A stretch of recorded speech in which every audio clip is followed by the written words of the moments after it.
we see the lock-in on the Vel'Koz. Locked in once again. We consider about the fact that a lot's changed in terms of the draft for Unicorns of Love in the last 2 times as a pause comes through. First time we saw the Vel'Koz, it was with the Leandri's build. It's very, very standard now. You're able to poke very well with W, poke with Q.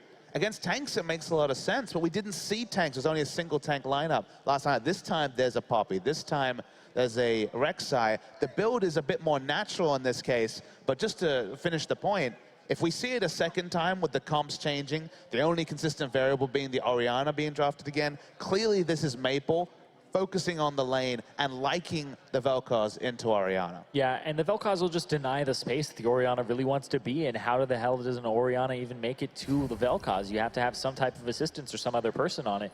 And Orianna, can't really deny and get to that back line so quickly. You have to go through the front line. But of course, the good news is the ball delivery system is there. You have the Poppy, you have the Rek'Sai, ways potentially for that ball to get into the back line, to get on top of that Vel'Koz. But as you mentioned, the Leandri's makes it pretty easy for him to kill those tanks, even if they can get on top of him. And if there's no flank, it's worth noting that there's no Bard for very easily cancelling of the Jhin ultimate. Assuming that Ashe, of course, doesn't have the ability to snipe the Jhin with the ult. During laning phase, it's going to be hard to get the Jhin ultimate out, but in team fights, relative safety. Moving down, Maple here as well, offering potential backup for the level 1 G's. Chachi's here. Ooh, got the ward. Solid spot to be. Does still have a decent amount of time. Well, is still going to opt for the back here. Minions, of course, have yet to spawn. See Rek'Sai and Gnar getting frisky on the top side. Spotting each other out, walking away. Gnar making sure that he has knowledge as to where the jungler is going to start. Ward dropped in the end. Things coming from both sides. We keep our attention focused on the bottom lane, up at potentially explosive level 1 here. There's a lot of trading just back and forth, trying to get those Thunderlords off. Get a little extra gold on Zyra's side. And play first, expected from Hylissang. We haven't actually clicked on him, so we're not 100% confirmed on that. And of course, interesting enough too, It opting is. for the Ancient Coin over the Relic Shield. Hylissang getting aggressive, lots of damage. Hylissang has the Ignite here, worth noting. Zyra is very much on peel duty with the exhaust, but quick level 2, lots of kill pressure potentially onto Sword Art. Yeah, you want to push for that level 2. Want to make sure you can get those creeps down quickly. And if you can get that hook as soon as possible, may end up in a kill if you can keep Sword Art around that HP. Karsa spotted out, first wave traded back, waiting on that third melee creep for both teams. Relatively even pressure. Now remember, this may be an unconventional Thresh pick, but similar to Sword Art, Hylissang made his name on this pick in the early days of his career, so definitely not a stranger to it, and does look surprisingly comfortable in the Zyra matchup. It's going to be 2 first for Sword Art and double red. Will be answered back very quickly, though. Meanwhile, of course, Poppy surprisingly pushing an MMD on the top lane, taking advantage of the level 2 there. Neither jungle finding too much impact. Double red getting aggressive once he sees the hook go down. Yeah, we're just teetering along. It's very much standard early game things here. Karsa going to be trying to provide a bit of defensive vision for his bot lane by picking up the first Scuttle Crab. Infernal Drake is the first spawn. Makes us wonder if we'll see more and more pathing around Drake this game. Karsa getting aggressive and invading here, of course. Unlike the Olaf, who naturally opposed to those walls very easily for Nidalee to chase down the Rek'Sai move, has to give that a little bit more respect. Karsa potentially going to run into him here as he looks to clear out the Raptors. Just going to hop over the wall instead. Now looking at the game, where do we expect the jungle attention to go? Bot lane seems very explosive, but top lane, while it should be in the favor of Flash Wolves, not quite that way yet. In terms of where I would expect the jungle to go for move, I would expect move to try and just keep tabs on Karsa. And Karsa, he can pretty much go wherever he wants, but I think the bottom lane is probably your best bet here. Hylissang taking so much damage in that exchange to the plants, just poking him down on top of that deadly flourish. I mean, as long as he keeps the flash up, move can be very potent in both mid and bot is what I would say. The mid lane, if he can get the summoner spells down onto the Vel'Koz, suddenly Vel'Koz will struggle to actually get in position to double W and wave clear. So getting down Maple's flash. When we did see Maple last play Vel'Koz, there was a lot of attention, even some solo kills from Exile onto this Vel'Koz. So keeping the Vel'Koz in track early will go a long way to denying the item build for Maple. Although Maple doing such a good job of farming up. Meanwhile, on the top side of the map, Vizicachi does go for the early back, has the cloth armor and the boots to get a bit of push advantage, but MMD taking his first back as well. We see a collapse here. Now there's complete information available to Karsa, although now Move spots out Karsa himself. Yeah, ended up warding his own Raptors there. And Karsa is able to see Move and just stops moving and making sure that he doesn't get spotted by the Tremor Sense just yet, but he gets his own Raptors, which honestly is a bit of a victory there for him. Small advantages traded back and forth here in the early game. Gold remains just about even.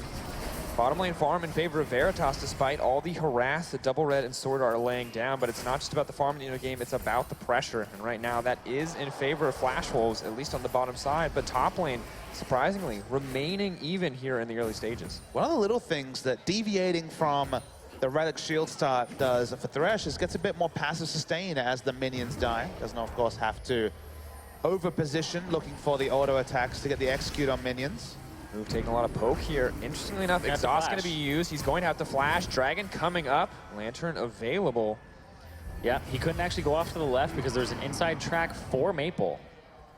Chachi in the top lane, meanwhile, trading back. Good patience to deny the leap in there, but a very even top lane thus far. Quickly approaching level 6 for the solo lanes. A similar story for Exile and Maple in the mid lane. Remember, in game 1, Exile, once he gets that level 6, once he got an item under his belt, was able to find the solo kill.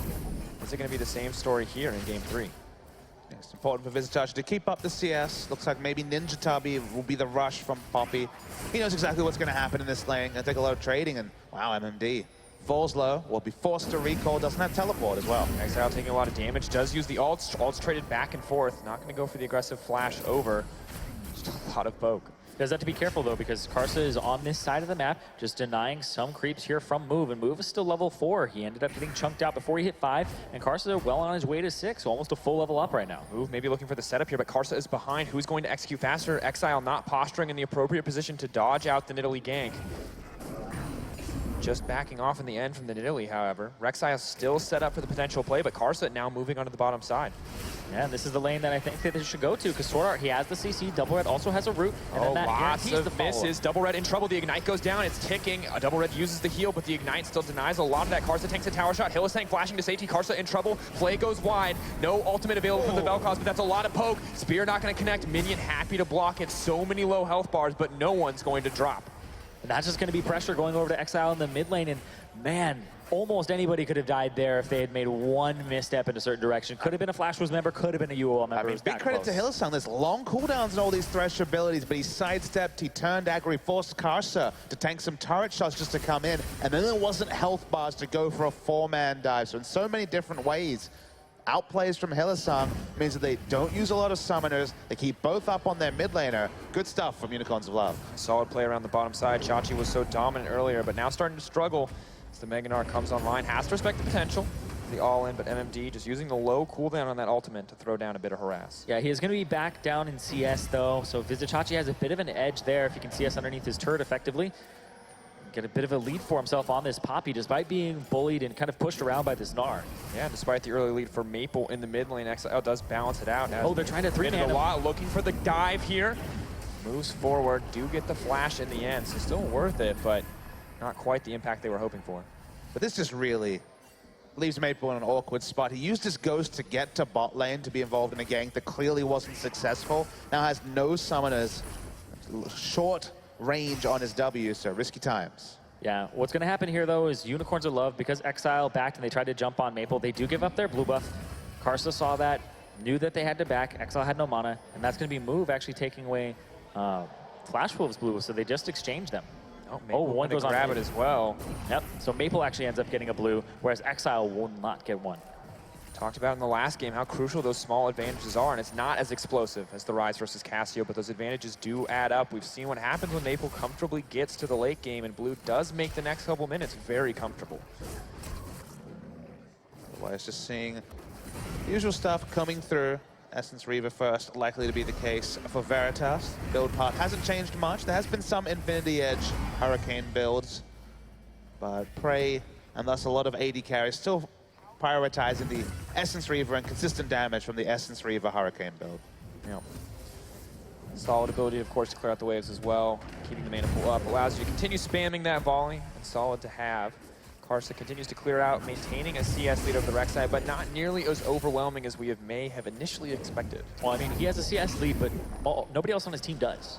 Right? Unicorns Love, despite some counter matchups, despite some matchups that are supposed to go in Flash Wolves' favor, they still are not able to actually find any CS advantages for the Flash Wolves. Unicorns of Love, constantly, it's actually been a theme of this tournament that they just seem to be a little bit better in lane at CSing than their opponents, and it keeps adding up to 20 CS, 15 CS advantages. And on the top side, small lead in favor of the Poppy, 10 CS mid lane, still pretty close to even, but the bottom side of the map, 20 in favor of the Ashe. And I want to say that, okay, it's mathematically 12 CS doesn't sound like a lot, but in an unfavorable matchup where we've seen solo kills in the past, being 12 CS up on the Poppy actually means a whole lot more, and it means the Sunfire keeps coming pretty damn fast for this Poppy. Oh yeah, and the fact that it was a double Doran sync for MMD, he bought 2 Dorans, means he's not ended up buying any more items with that gold, and it's just kind of wasted in the end because he'll end up selling them very quickly. Takes just a little bit of that extra inventory slot. Of course, stepping forward, got to keep our eyes on the mid lane because while this has remained relatively passive both times we've seen this matchup played, the potential for roams definitely shift if either one can get an advantage in the early pressure. Take a look at the itemization as we are about to get back into game. Sork shoes as well as the Lost Chapter for Exile. A lot of movement speed prioritized here as opposed to the raw damage for Vel'Koz. Well, the fact that he has boots too already, Vel'Koz has 0. He has no boots, doesn't even have brown bags. I mean, I guess it's Vel'Koz, so. He doesn't have the Cassiopeia treatment quite yet, despite just having tentacles. I'm sorry, Corky flies, and yet he still needs boots. Yeah, you gotta look fly when you fly. Papa Smithy. Veritas, though, caught out. He's not looking too fly, although the heal's gonna keep him safe. Dancing grenade, not quite enough. Chachi's hungry for a little bit of blood. Is he going to use the ultimate here? Knocks him up. Not gonna knock him down, however. Is not going to get knocked out under turret either. TP canceled in the end, so TP for TP. Neither side gonna grab a kill. Josh is going to be able to push the wave, inch forward. Double Red can stay, though, full health, despite his support having to recall. So not going to be any CS denial on the bot lane. You have to be a little careful, though. Hylissang will walk up on this. Chachi looking surprisingly fearless. There goes the hook, not under tower. Is under tower. First blood. He had Flash. Double Red, if he saw that coming, he should have just reactively flashed away from it. He's died multiple times in this series alone with Flash up. Just not respecting. This is one of those cases where, okay, might have played some AD carry and solo queues, probably scrimmed as well, but not respecting the potential aggression. Love the layering of CC. Hylissang hitting a max range Thresh hook, getting a lot of value out of this Thresh, both defensively and offensively, despite it being kind of surreal to see Thresh picked back-to-back by differing teams in a final on 621. Of course, and it's, you know, interesting to see too. I think so many people forget, yeah, you're not going to think of Poppy or Thresh for the burst damage they provide, but when you hit 6 abilities back to back, there's just nothing a level 7 Jhin is going to be able to do in that circumstance, but a level 8 Nidalee may be able to. Karsa looking for the kill here, not going to be able to get the plant. Nice sidestep on the spear. Chachi almost keeps the ball rolling there, not able to use the heroic charge. Important to get those answering kills. It kind of steadies the nerves after the first blood was donated over. Ashe had actually just gone top. Just gone to roam, even though no turrets have gone down. Just had enough for the laning phase, I guess. Tired of playing there. Maybe looking to put that advantage elsewhere. Move. Clearing out the waves as best he can. Does get snared up. That's a lot of poke, but Hylissang stepping forward. Yeah, a lot of the reason that the Ashe went top lane, though, is because Poppy was still on the bottom side of the map. Sure. The top wave was getting shoved in, so you have to swap it up so that you don't end up having that Gnar just take the top turret. And even more relevantly, it might be, even if it wasn't realistic for the Gnar to take the turret, it would be just picking up CS that would have otherwise died to the turret as well. This is a terrifying spot for Veritas to be. That's so much damage on the boomerang toss. Level 10 to level 8 is a massive difference at this stage. Veritas finally going to back off here. Will make his way back to the bottom lane. His top lane presence short-lived. While we take a look at mid lane, it continues to be a trade fest. Not going to be the center of attention until Hylissang and Move make their presence known. Maple's Flash just came back up. They weren't able to flash play, not going to connect the hook. The knockup comes into disengage. Out comes the ult. Hylissang is going to fall. Maple happy to pick that one up. Proved being massively consequential that Flash was a couple of seconds away from being up. By the time they went through, Flash was back up. Used off cooldown effectively. Maybe that was even a timing error on the side of Unicorns of Love. We can only speculate, and we're not done. Call comes out. Move potentially in trouble. Arrow going to connect onto Sword Art. Exile does have the ult up and available. The Flash as well. Not enough members of the team. In comes the Poppy, but no!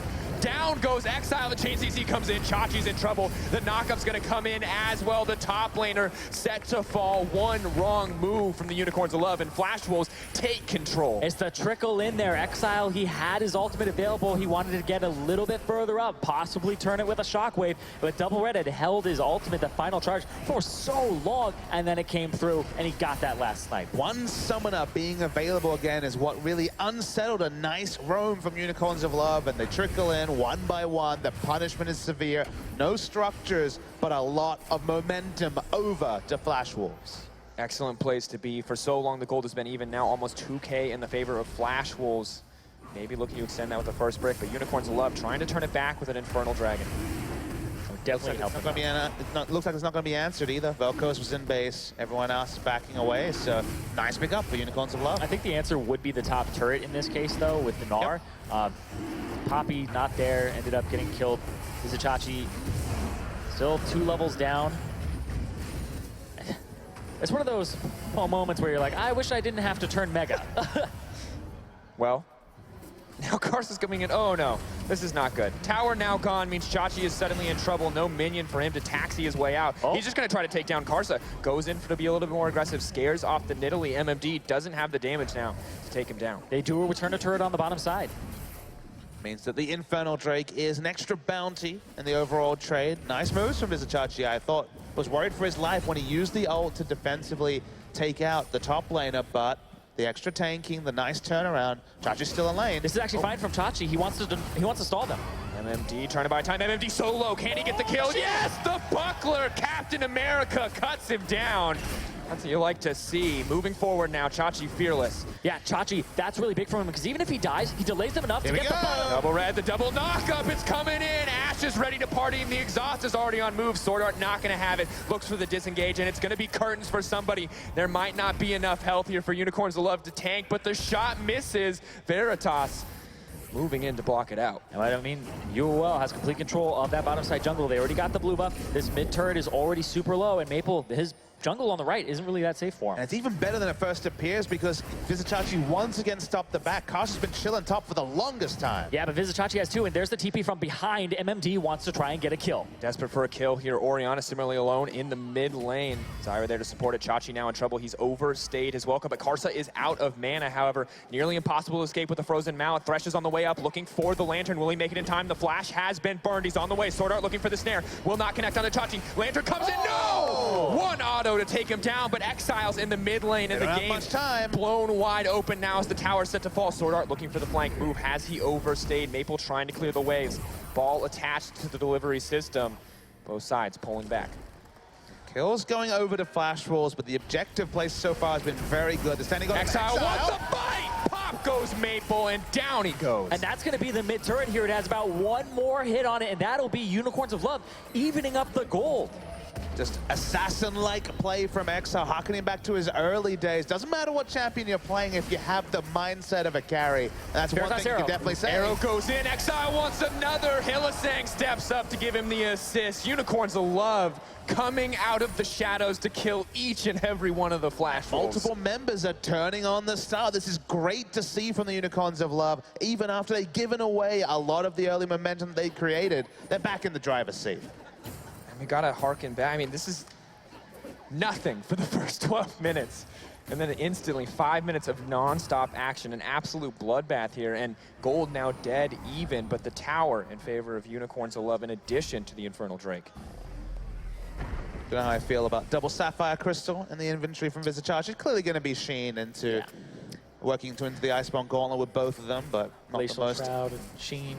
Not the most slot efficient of purchases. Could be a pink ward. He ran out of mana when he died last time. He's back. It turned into a Glacial Shroud. There's a pink ward. It's all good now. Calm down, guys. Calm down. It's still there. But Exile has a decent amount of wave clear. Has to respect the potential here. Fortunately, Flash Wolves not quite as many proactive tools. Shots hitting down into Exile. Maple looking to set up the ultimate potentially, but not going to get it. Mid lane tower low, but hasn't fallen yet. Bot lane, different story as Karsa picks up that one. Yep, Hillsang walking forward. Snare does connect. He's been a big playmaker for this team. The Bard walking forward, the Tom Kench making plays with the Abyssal Voyage, the Thresh walking forward and trying to get the hooks. Like, his team just keeps enabling him and empowering him from a mentality standpoint to keep trying to make these plays. Even if he gets caught once, it doesn't seem to affect him. What I enjoyed kind of seeing as a preview for the future is when they were just setting up for those last hits on that mid turret. You saw how many different line and poke skill shots have to be respected by the Unicorns of Love. Everyone on the side of Flash Wolves can fish for a pick, fish for a big burst of damage, and at some point, something's going to hit. Yeah, it's quite similar to that Game 1 composition with the Nidalee, with those Vel'Koz alongside it. So you get hit by one skill shot, you're going to eat the other, and you're going to eat a lot of damage. Very difficult to escape from that pairing, especially if the initial spear lands. Vel'Koz so much long-range poke. And it's even better than it was before, because before they had the Ashe, now they have the Jhin and the Zyra alongside it. So you eat pretty much anything, you're going to be eating at least 2-3 follow-ups. A Zyra Q, a Boomerang, a Nidalee Spear, all of them are going to be facilitated, not even mentioning something like the Q from the Vel'Koz. All going to be enabling the Deadly Flourish, and from there the burst damage will be assured. So it is an obnoxiously strong Flash Wolves poke comp. Only someone like Vizicachi or maybe even Move can really answer it with a big shockwave. That's the thing. The big problem with poke compositions is that they're usually very flimsy. It means you don't have a tank jungler, you don't have a tank support in this case. So if Vizicachi gets tanky enough to actually just mitigate a lot of the damage, he will be so hard to deal with and so disruptive. But what you can say, though, is just ignore it. You have to kind of recognize the fact that that's a 5-minute cooldown. Mostly it's Vizicachi. Chachi does so much true damage, not quite enough to close the scenarios for a engaged comp versus a poke comp is the poke is so low cooldown. Someone is going to have a cooldown up on a poke ability, and often you use teleport, you need to use flash. If you don't get that engaged, then the poke comp just comes straight back. They know you don't have cooldowns, and you're going to lose objectives. And it's something with like a Rek'Sai. It's actually becoming difficult to get in as soon as you see the tunnel coming through. Zyra route, whatever route you want to use to knock up from Vel'Koz. So it becomes very dependent on the flash to get in. A 5-minute cooldown every 5 minutes to try and engage. You have to make it count. The only way you can make that work is you have enough pressure to get exclusive vision on both sides and come in from double flanks where they have to go one way and you surprise them from the other way. If you just try and make a Rek'Sai engage work, it's not going to happen.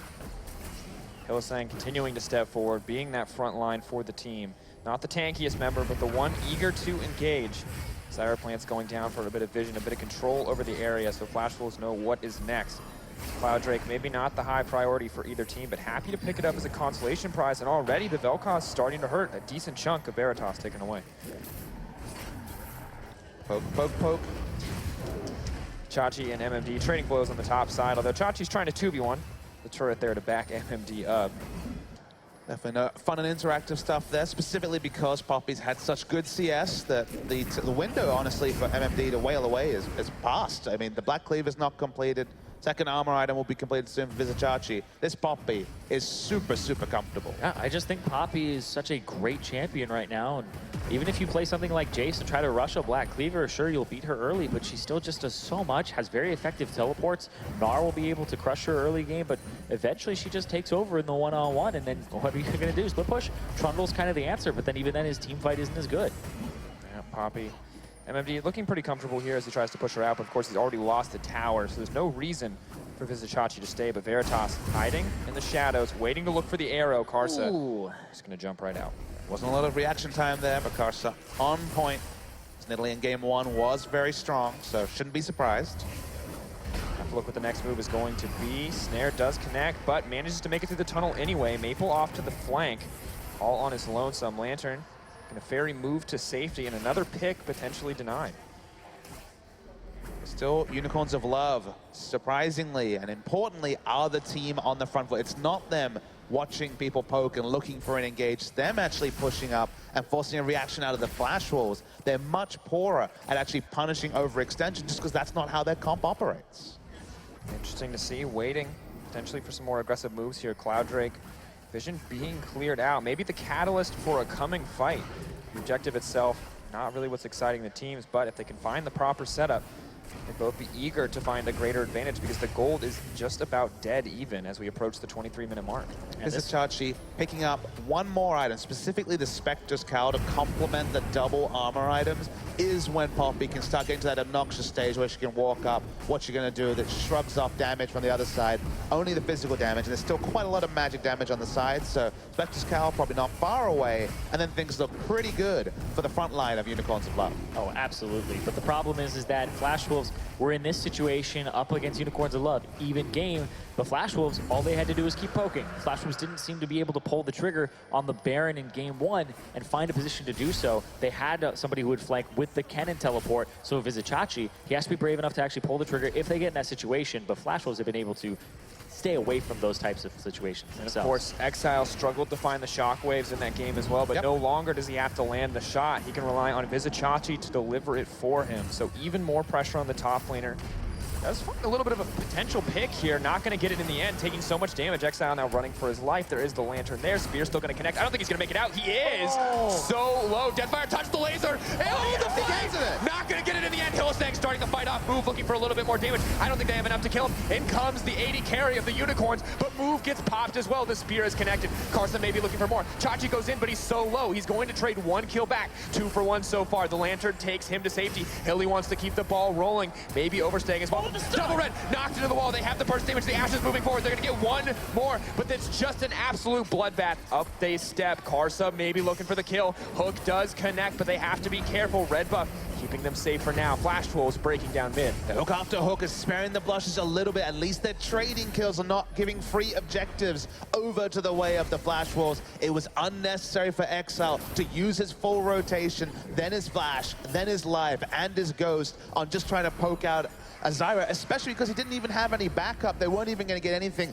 other than kill credit on a support. So greedy stuff from Exile. Exactly, and his team was not in a position to actually capitalize. Veritas and Hillsang were off to the left around the blue buff area, so it's not like they're on a turret and you're pulling 3 people towards Orianna. That was a little bit gratuitous there, but Flash Wolves had the right punish. They kept going, and they actually had the TPs come through from both top laners during the middle of that fight. So these skirmishes are going back and forth, but Flash Wolves are still getting the better of them. They're just playing them ever so slightly, but it's still better. 25 minutes in, it's a 1.5k gold lead for the Flash Wolves. Double Red using the Deadly Flourish to pick up that red buff and now clearing out the mid wave. Struggling in the CS department once again, but still making an impact in these fights. And this is just greed from Exile. We've complimented him on assassin-like players on Orianna.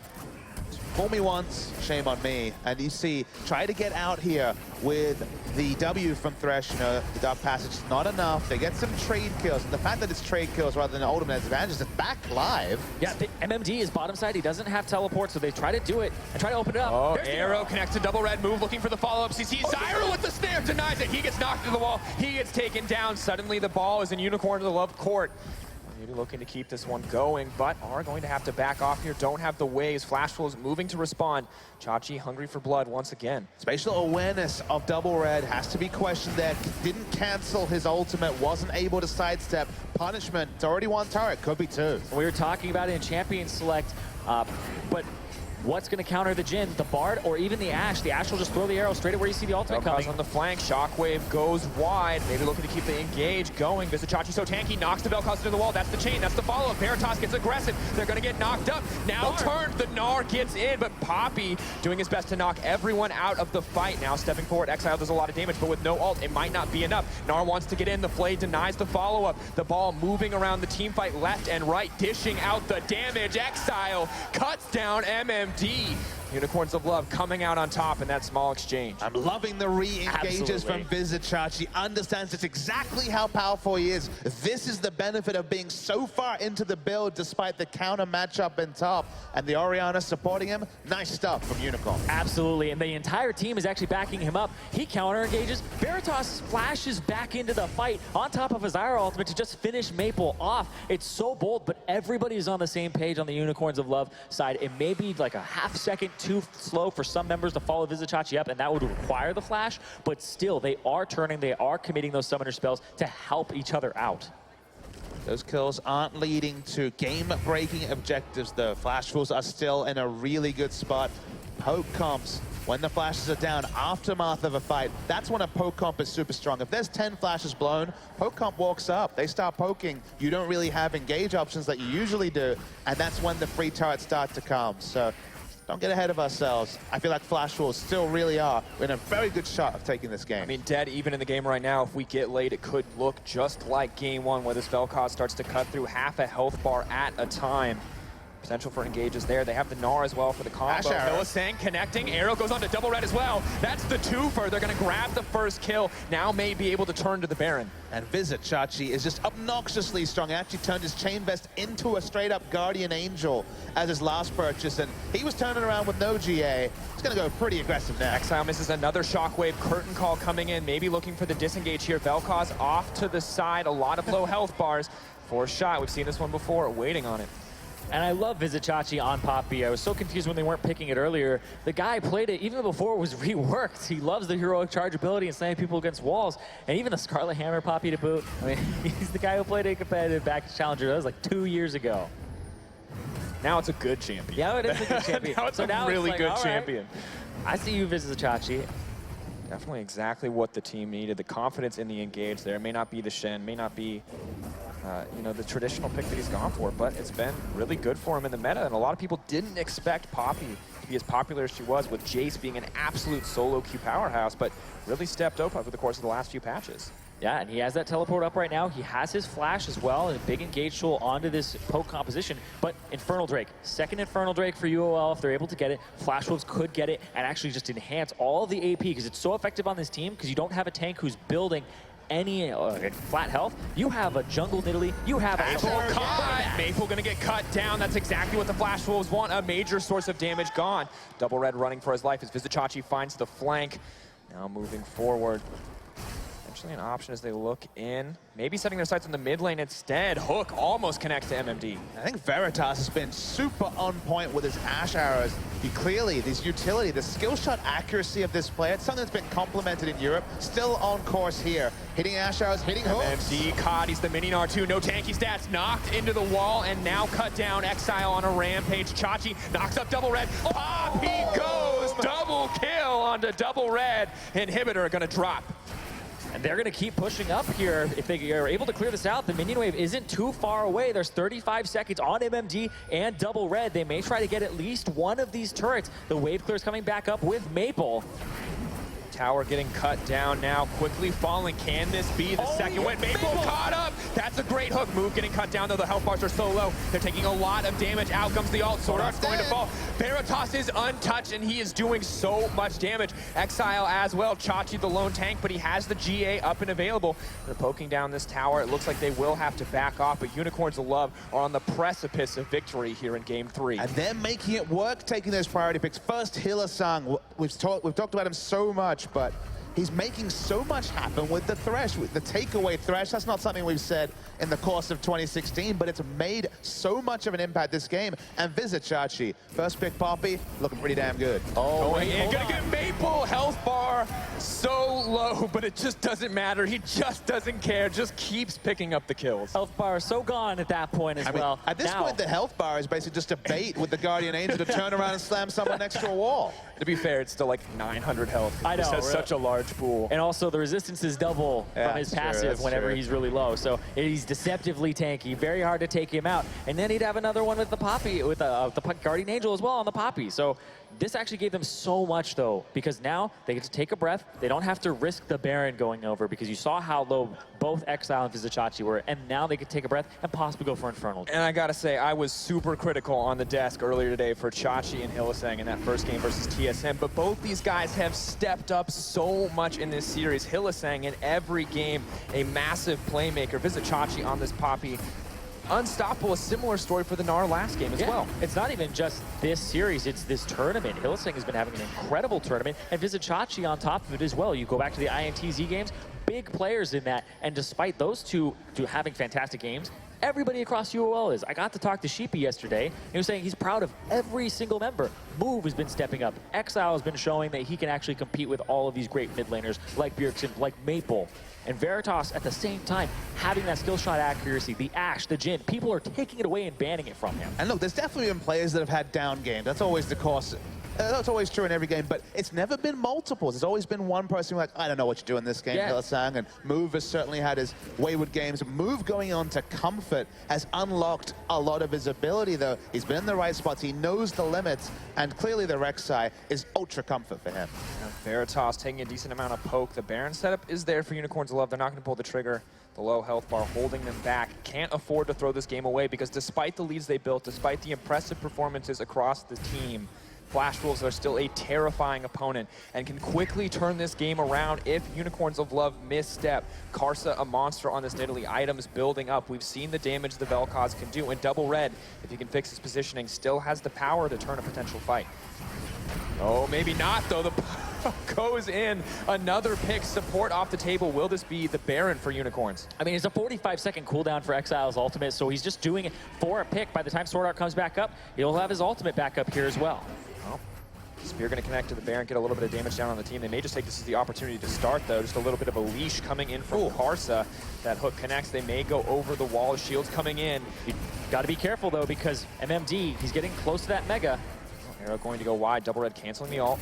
Just want to get stunned up. TP from Chachi. He's trying to flank Maple and Karsa. They don't have a tank with them because there is no Gnar. So Aaron's fast. Going down. He's Chachi going to knock Maple back to the team. He goes down. Exile's godlike. Chachi now on the front line. MMD has the Mega Gnar. Steadfast presence should be up and available. Karsa going to get popped as well. That's the double shutdown. Take it in the game.